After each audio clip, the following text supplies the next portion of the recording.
So we're going to continue on talking about eigen decompositions. And if you remember, these eigen decompositions are a really important class of problems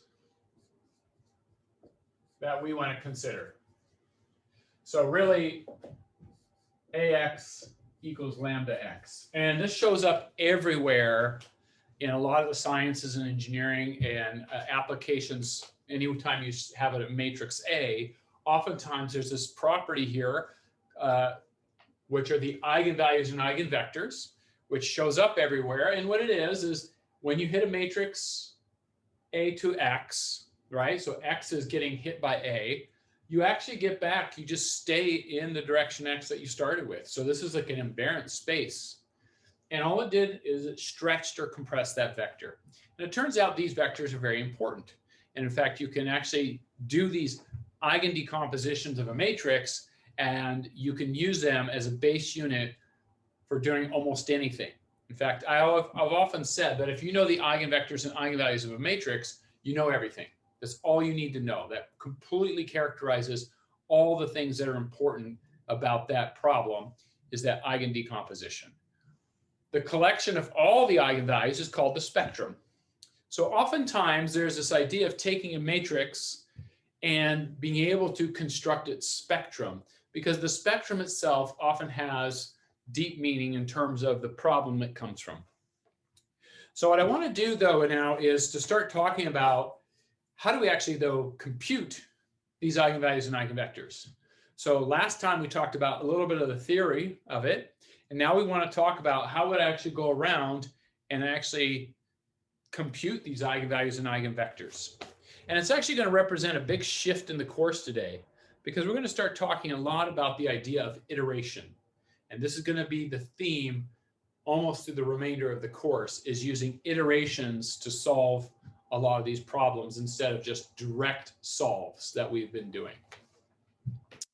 Okay, so I want to start off with a classical technique.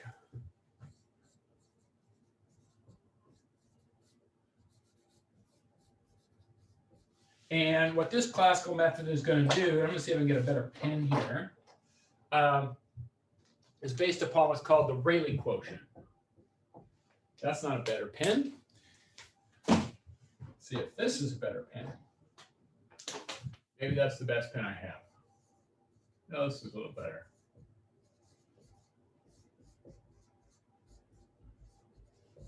We're going to construct this quantity called a Rayleigh Quotient. And for at least today, what we're going to consider is we're going to start working with matrices that are going to be real and square. And in more than that, we want this to be Hermitian. Okay, so we're going to just consider algorithms for a moment, just work up some understanding of how to compute eigenvalues and eigenvectors within this special class of matrices. Now, what's really nice about these matrices in particular is that if you have a Hermitian matrix, and in fact, you notice that I've made you prove a lot of things about Hermitian matrices, both this time around, as well as when we were doing the singular value decomposition. And the nice thing about a Hermitian matrix are that the eigenvalues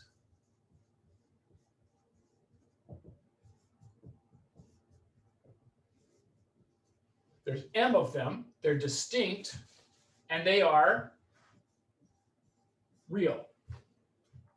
Okay? In fact, you're proving this in your homework. More than that, the eigenvectors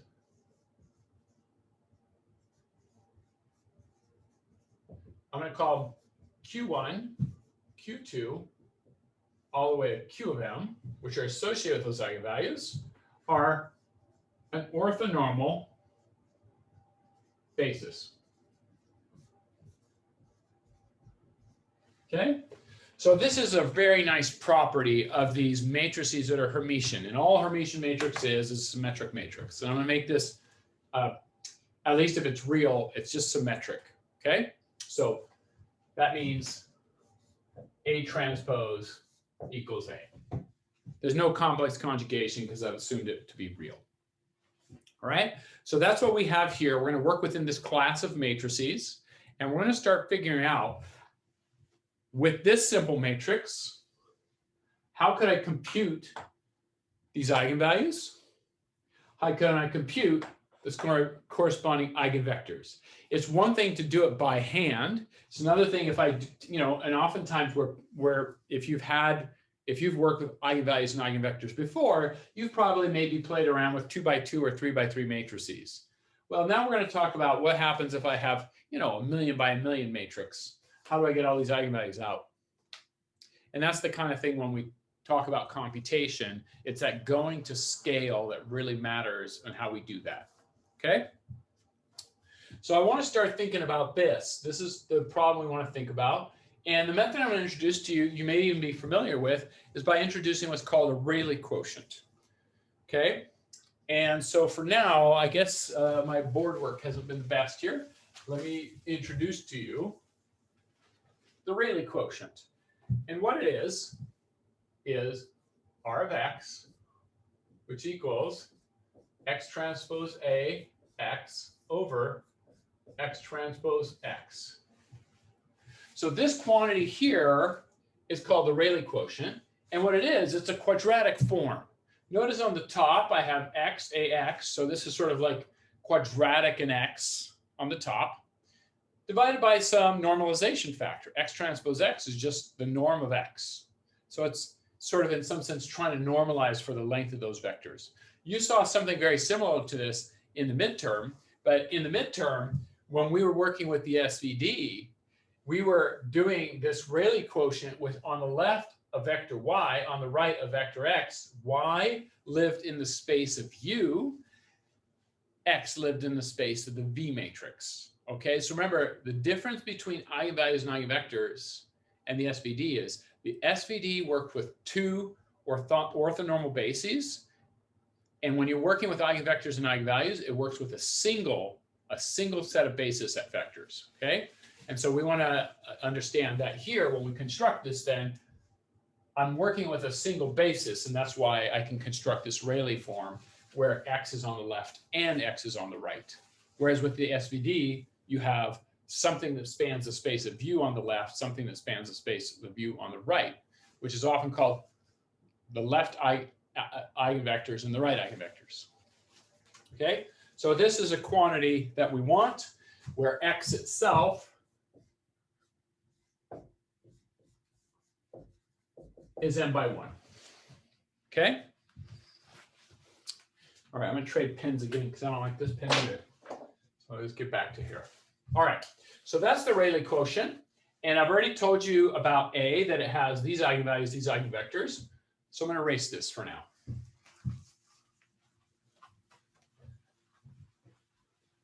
And this is going to be the basis of sort of a lot of classical algorithms for finding eigenvectors is based upon this Rayleigh quotient. Because what we're actually going to do is try to figure out, we're going to use this to actually find a way to solve an optimization problem that finds our eigenvalues and eigenvectors. So the first thing to note is that if I consider in this here, x is equal to one of the eigenvectors, and I put that in there, what do you get? Well, now you have R acting on Q of J, put it in there, is equal to Q of J transpose A Q of J all over Q of J transpose Q of J.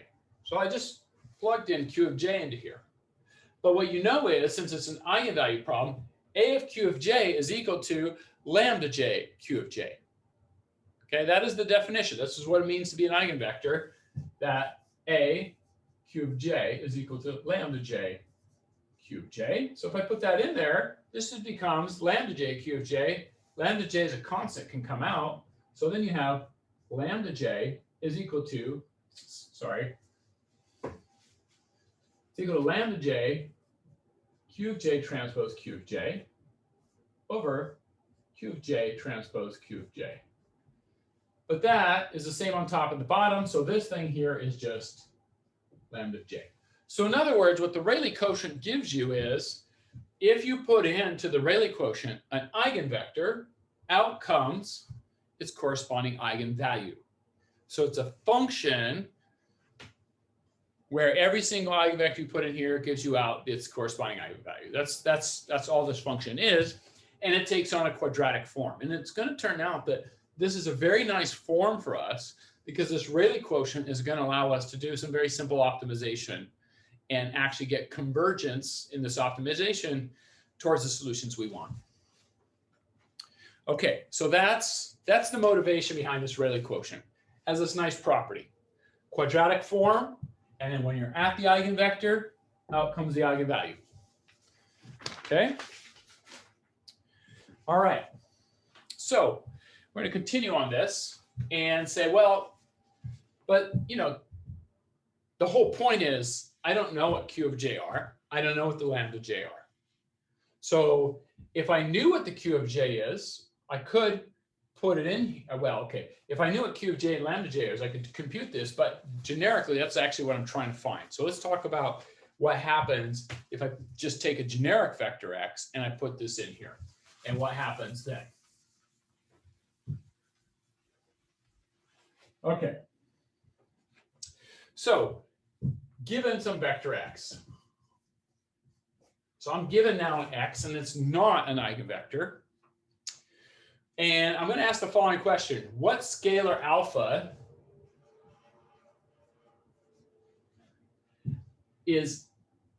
acts most like a lambda j? In other words, what value of alpha is making this thing act like some kind of eigenvalue? And really then what I want to think about in formulating this problem, I'm throwing in this, which is I want to minimize ax minus alpha x, the 2 norm. So I give you an x, it's not an eigenvector, but how do I make it look as much like an eigenvector as possible? Make it satisfy this optimization problem right here. What is this optimization problem? Well, this is trying to make ax be approximately alpha x. I mean, that's my eigenvalue problem. If this was equal, it would be an eigenvalue. And so I'm trying to make it as equal as possible, or try to make the solve the eigenvalue problem as best I can. So that's what I have here. Okay? So this is what it means to sort of think about, like, I just give you an x, some generic vector, it's not an eigenvector. How do I make it look as much like an eigenvector eigenvalue problem as possible? I try to find some alpha that minimizes this quantity here. Another way to say this, because we already know that the Rayleigh quotient is, in fact, if I put in the eigenvector, I get the eigenvalue, is to take this, and how do I get down to this, is we're going to do it with this Rayleigh quotient. In particular, what we're going to do is think about taking the derivative of this thing and trying to find an x that satisfies this by, because I know that if I can get the right eigenvector and eigenvalue, this is going to be 0. So what I want to try to do is actually figure out how to minimize this, which will be equivalent to minimizing that. So how do I minimize something? Take the derivative, set it to 0.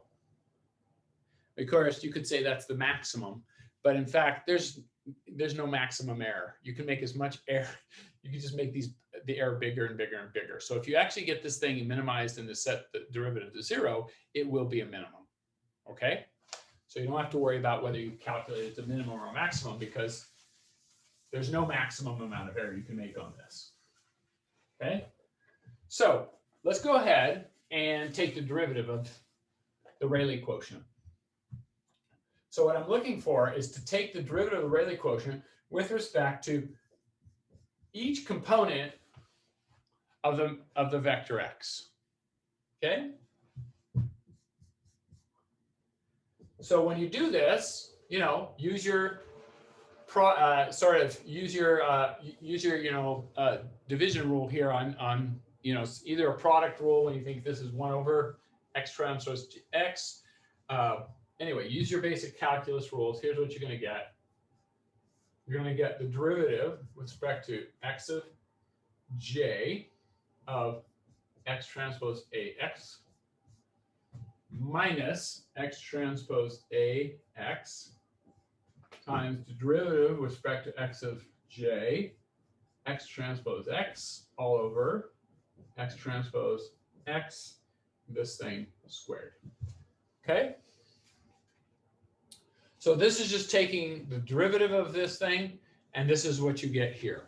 Now what you can do is you can rearrange this a bit, and I'm just going to write down the results for you, and here's what you end up with at the end of the day. 2 over X transpose X, A of X minus R of X, X, the J. Remember, just take J component by component.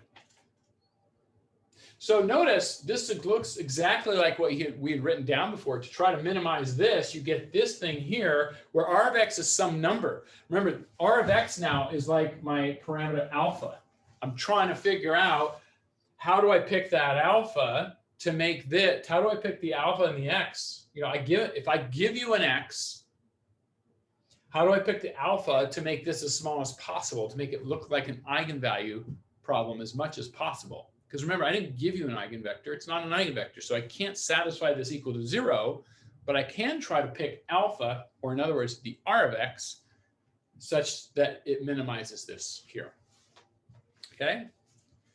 And in particular, at the eigenvalue, in other words, remember that if you're at an eigenvector or at an eigenvalue, R of X, at the eigenvector, R of X is equal to lambda X, lambda J, sorry. And then this is A of X minus lambda Jx. In other words, that's exactly 0 because you are actually at the eigenvector. Okay? So when the gradient, this whole thing here, actually, I can rewrite this with all the components. This is just the J component. If I were to write all the components together, then you're going to get something like this. The gradient, or another way to think about it is sort of the Jacobian of this thing. The gradient of that quotient rule, of the Rayleigh quotient, is X transpose X, AX minus R of X, X. And what I'm really interested in is when is this 0? When this thing is 0, then I'm at the eigenvector and eigenvalue. That means I have the right X and the right R of X to 0. In fact, the only place this is 0 is when you're at the eigenvalue and eigenvector. And that's partly what I want to do, is start setting up a scheme where I can walk this downhill towards this. Now, the reason you want this thing to be a quadratic form is, one way to think about it is, in optimization, if you're sitting in a convex space, which is what this thing is, it's like a parabolic space, is quadratic form, then when you start to iterate this thing and you just take steps in the iterations along some gradient, you fall downhill into the bottom of the bowl. In fact, if you look on the class website, on the background materials, I have some background materials on optimization, and there's a whole lecture on gradient descent. And this is all gradient descent does. If you can give me, gradient descent just says which way is downhill. That's downhill. In other words, the gradient computes the direction of this surface to go downhill. And then you could take steps in that direction, and you're guaranteed to converge if you're on a convex space. All right. So that's what we want to start thinking about doing, is start thinking about, we are now in the business of optimization. Notice how different this is from solving a QR decomposition, an LU decomposition, an SVD. In all those 3 cases, what we do is, even what you showed in the exam, is the LU decomposition is unique. You get it. It's a deterministic answer. Same thing with Gaussian elimination. Same thing with the SVD, right? And the QR decompositions. You pick a strategy. There is no iteration to the solution. You have your solution. Here, what's happening is you're picking an initial condition X, which is not a solution. And then you're trying to say, well, it's not a solution, but let me find its eigenvalue. And then let me take steps. Let me iterate on that to get this thing to try to converge, or in other words, walk down the bottom of this of this convex surface to where the minimum is, and at the minimum this will be 0, and then you're at the eigenvalue and eigenvector. So let's talk about how we're going to do this. So this idea is very old, okay? And so this is sort of your classic way to solve such a problem, is to think about, okay, I can formulate this, I have the Rayleigh quotient, so now how do I actually go and start proposing an algorithm to walk this thing downhill?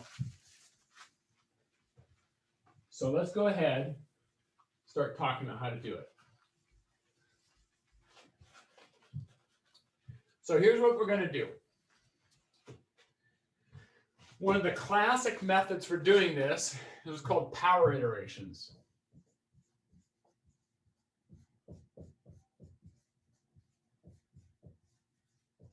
Okay, and what power iterations are going to do is you're going to start off with a solution that's not, in fact, an eigenvector. You're going to start off with a guess. I have a vector. Here it is. Some vector v naught, and I'm indicating the 0 here because it's going to be the first step of an iteration procedure. So I'm going to start off with being 0, and then every step I take, I'll have v1, v2, v3. In other words, as I iterate, I'm going to update this vector. And some properties of this vector. It will have unit length. Remember, what I'm looking for is an orthonormal set of eigenvectors and corresponding eigenvalues. They're all going to be unit length. So here, I'm going to start off with a guess. This is not an eigenvector. Just say I'm going to pick a vector with length 1. And what I'm going to do is start an iteration procedure. And let me show you what the iteration procedure is going to look like. It's going to go through a loop. Okay, it goes 1, 2, so forth. I put so forth here because the idea is you just keep going on this iteration until what? Until some stopping criteria is reached. And typically the stopping criteria might be like, hey, you know what? When I took the gradient of this Rayleigh quotient, when it's 0, I'm at an eigenvalue. So you could imagine I'm going to keep iterating until the gradient of the Rayleigh quotient is below 10 to the minus 6, for instance. In other words, that's going to tell you, hey, my eigenvalue is within 10 to the minus 6 of the true answer. So you get to tell it when to stop based upon how accurate you want your eigenvalue computations to be. So here's the algorithm, and then I'll tell you why it works. The algorithm is going to be the following. You're going to take this initial guess, and you're going to make a new vector. A, v, k minus 1. So in other words, when k equals 0, when k equals 1, you're going to put in v0. In other words, your initial guess. You're going to start off with the guess, and then you're going to just multiply by a. And this is going to be a new vector, w. And then what I do is say, okay, take this new vector w. Remember that matrix multiplication, what it does, it rotates and stretches. Whatever vector you put here, it rotates it and stretches it. Here, it rotated and stretched it to a new vector w. And then what you're going to do with this vector w is you're going to call this v of k, which is going to be a normalized version of this w. So you rotate, stretch this vector, you normalize it. I'm going to call that v of k. And what I'm going to do now is define my eigenvalue to be v of k transpose a v of k. Here it is. And where did I get that? Well, that's my Rayleigh quotient. And what happened to the bottom? Remember, I normalized the v of k, so that's 1. So what I have here is an algorithm that iteratively just simply says, take a guess with some unit length vector, multiply by a, normalize, produce the Rayleigh quotient, and you're saying that's my first guess at what an eigenvalue is. Now you take this guess, see these are like v1, k1, lambda 1, which is just your updated values. You put them back in. You put this v1 in here to get a new w to get v2. Put it back in here to get v3. Then v4, then v5, and then you ask the questions, what happens to v of k as k gets big. In other words, as I keep iterating on this thing, what is this v of k converging to? Same thing with the lambdas. I'm going to keep updating the lambda values. What are they converging to? So that's the kind of thing you want to know. Now, the nice thing is, because this is convex, it's going to walk it downhill into the minimum. Now, how does this happen? In fact, it's going to do this to go get you to the largest eigenvalue. And I'm going to show you how this actually happens. So it's kind of a cool little thing that happens here. So let me show you why this works. So I told you the algorithm, and then I'm going to show you, kind of sketch it out why it works, and then we're going to build algorithms on top of this. Okay. So how does it work? Because it seems a little random that I just said, just keep multiplying by a and then recompute some eigenvectors and then have it converge to eigenvalues and eigenvectors. And then this is going to tell you exactly why this works.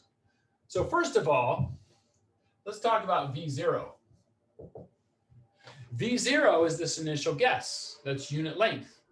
But one other way to think about V0 is, well, V0, since I'm working with a Hermitian matrix that has orthonormal eigenvectors, I could always express this vector as some linear combination of the eigenvectors.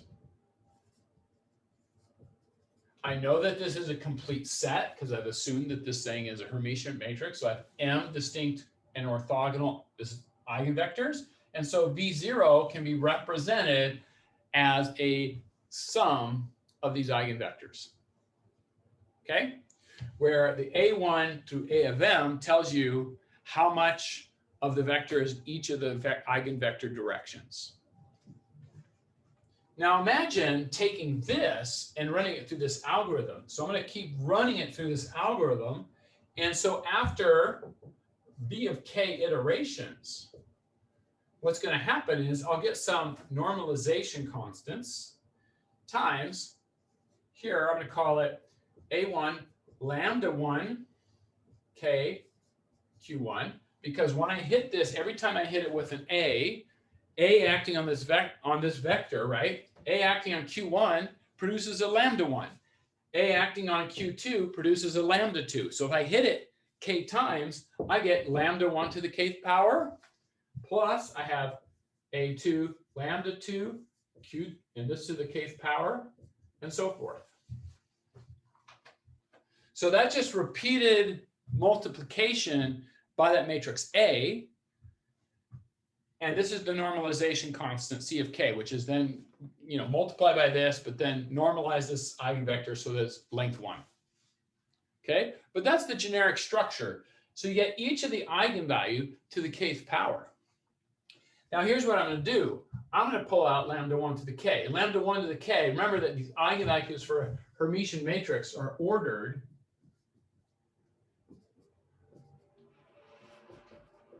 in this fashion. And since it's Hermitian, actually, they're all distinct, real. So it's like this. So I'm going to pull out the biggest one, the lambda 1, and this is going to be C of k, lambda 1 to the kth power. Then I'm going to have here A1, A1Q1, because I've taken out lambda 1k. Then I'm going to have lambda 2 over lambda 1 to the kth power, Q2, and so forth. So the thing I want you to notice is I have this all raised to the kth power. But now as k gets big, what happens to these numbers? Well, lambda 2 over lambda 1.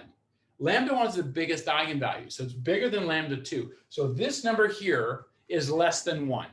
So if you take a number that's less than 1 and you keep multiplying it by itself, which is what you're doing when k gets big, this goes to 0.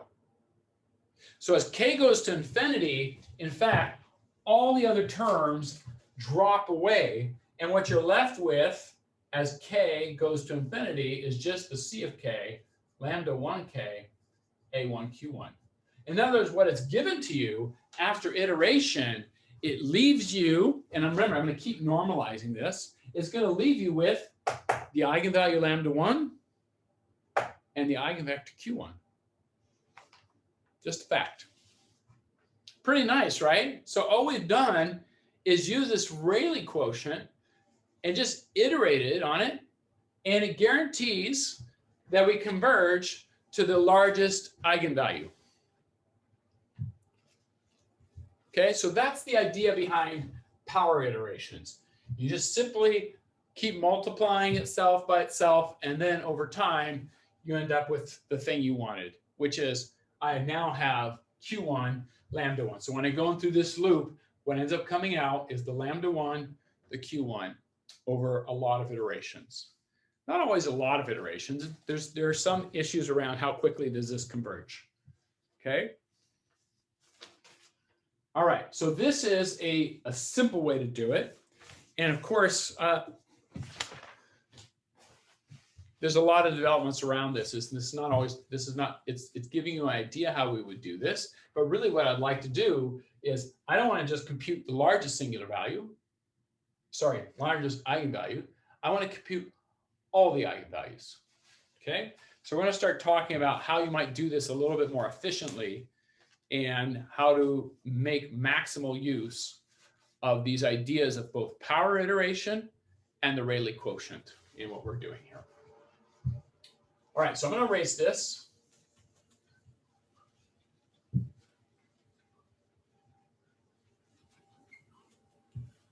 So at least you have some idea, a sketch, I hope, of how this actually works, how iterations, power iterations go, and they can actually find you these eigenvalues and eigenvectors. The question is, how can I improve the power iteration method? So everything's based upon the Rayleigh quotient and then iterations. So how do I improve this method? So first of all, let's just consider some number mu, which is in a real space. Okay, so this parameter mu, and let's say that mu is not an eigenvalue. So this is not an eigenvalue. Okay, so it's just some number. Then what we know is the eigenvalues of this operation here. In other words, I subtract mu identity off A, okay, so the eigenvalues of this here have the same eigenvectors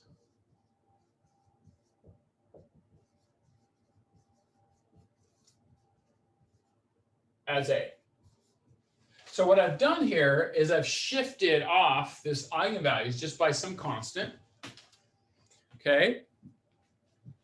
But on the other hand, by shifting this off, I've also still get this thing to converge to the same set of eigenvectors that I had previously. Now, why this is important is because now what I can do with this shift is, remember, this is an iterative procedure. And what I can do now is pick mu. I can guess what a mu is. In fact, I can guess to be near a different eigenvalue. And when I do this iteration procedure, I will converge to the nearest eigenvector or eigenvalue and eigenvector. Okay. So in other words, instead of just always converging to the maximal eigenvalue, I can pick mu's so that I can get closer to some of the other eigenvalues. And then I use this iteration procedure to find eigenvalue number 2, eigenvalue number 3, eigenvalue number 4, and so forth. Okay? So what I want to do is use this to enhance the iteration procedure by not considering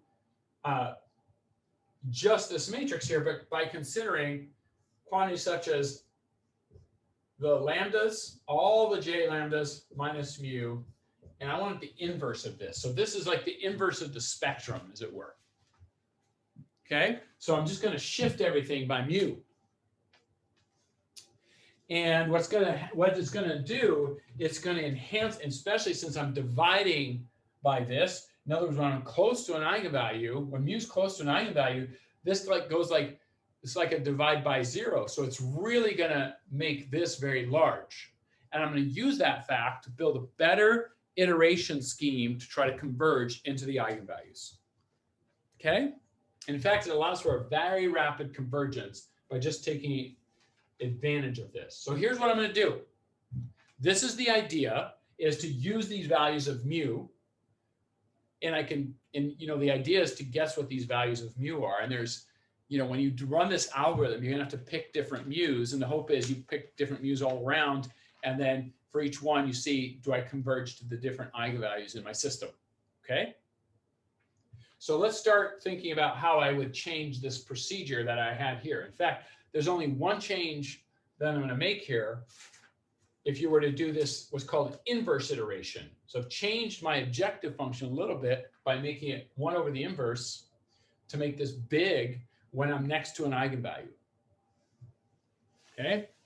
So the change here is only going to be in this line right there.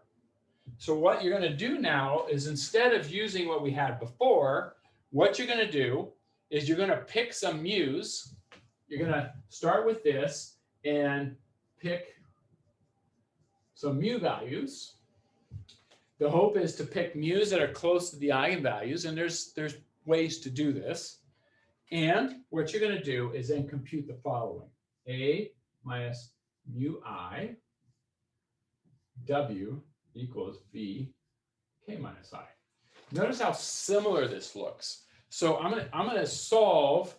So in other words, I'm going to take the inverse of this and hit this V with it, which is exactly what this is. This is the inverse. So in other words, that's this matrix. So I'm going to take this, take my initial guess. So I'm going to come in here with V0, multiply by the inverse of this, and that's going to give me a new vector W. I'm going to normalize that vector and then compute the eigenvalue through this Rayleigh quotient. Take these results, put them back in here. Take this eigenvector, put it back in, get V2, compute lambda 2, V3, lambda 3. So you let this thing iterate to find different eigenvalues. And what's going to happen is, as I pick different mu values, it's going to converge to whatever eigenvalue it's closest to. Okay? That's how this actually algorithm works. So it's better than the first one, because the first thing I showed you, power iterations, at least in its very basic form, it only goes out and finds the largest eigenvalue. Here, you can basically, by choosing good choices of mu, you can go out and get all your eigenvalues. Okay? And then all the corresponding eigenvectors. So another way to think about this is the first method I showed you, which actually, I just changed this one line of quote. It was using the Rayleigh quotient before. I was saying, I give you an eigenvalue estimate, and from it, you get an eigenvector estimate. This inverse iteration, I give you an eigenvector estimate, and it gives you back an eigenvalue estimate. That's kind of how these things are sort of working. And what we want to do for the final step is combine these two together, these two ideas together. This is a really attractive feature. I look at something different where I have the mu explicitly in here, and by using that mu, I can find different eigenvalues and still get the same eigenvectors as A. But I'm still using that power iteration idea, which is just to say converge to the next, just use power iterations to make everything else 0 and bring out the biggest eigenvectors. So we're going to make one more change to the algorithms, these two different algorithms. And this is going to be called Rayleigh quotient iterations.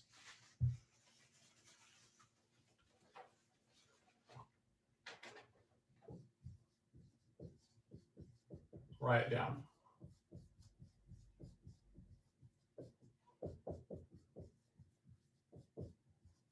So it kind of combines the idea of power iterations with the Rayleigh quotient ideas together. And so what we're going to do here is basically just going to, again, erase one line, this one here.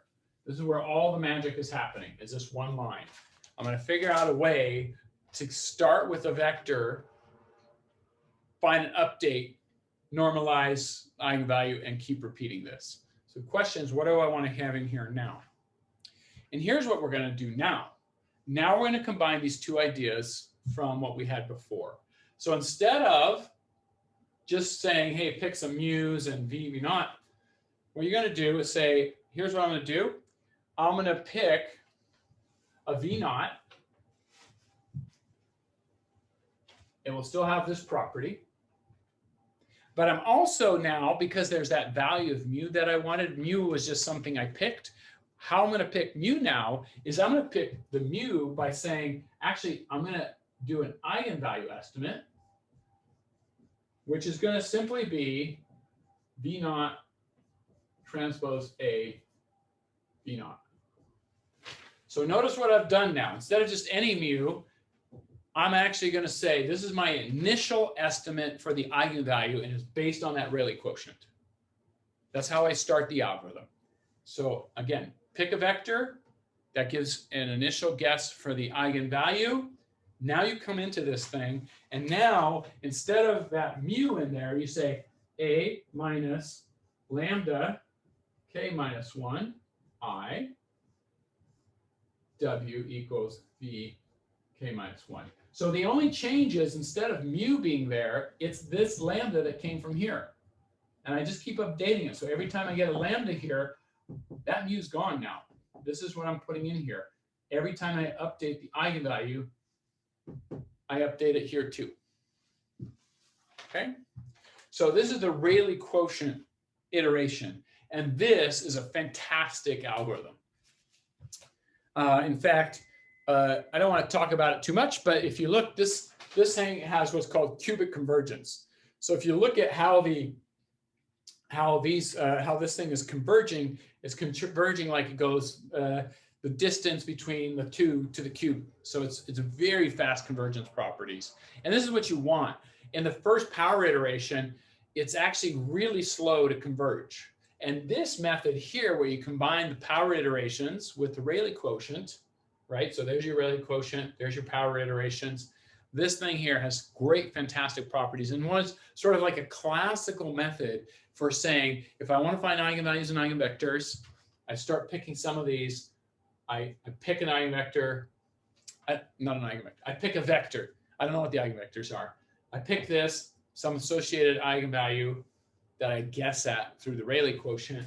I iterate till convergence. Now I can go and pick another eigenvector.